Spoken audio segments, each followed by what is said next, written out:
In today's video, I'm going to teach you how to make a Dropbox folder public.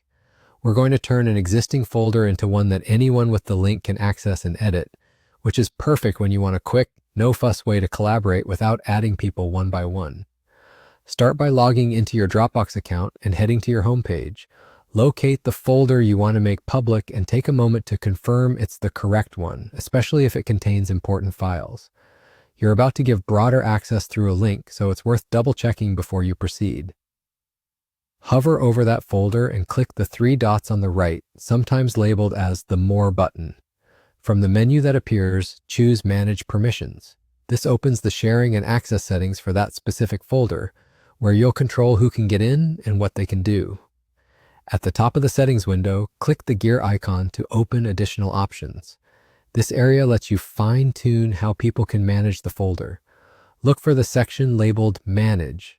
Set it so that folder members can add people. That means anyone you explicitly add as a member will be able to invite others, which keeps collaboration flexible if your team grows without you needing to handle every single invite. Now create a link that grants editing access. Click Link for editing. You'll see a clear note that people with this link can edit. That's your signal that the folder is effectively public to anyone who gets the link, even if they aren't listed as a member. Also check the section that says Who has access to edit. It should read Anyone with link. That line confirms the link isn't restricted to specific people and ensures everyone with the link will have editing rights. Go ahead and copy the link. You can share it wherever your collaborators are, email, chat, or your project hub.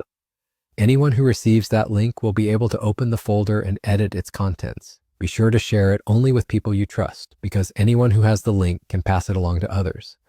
If you're working with sensitive materials, consider using a separate folder just for shared items. It keeps things tidy and reduces the risk of exposing files you didn't intend to share.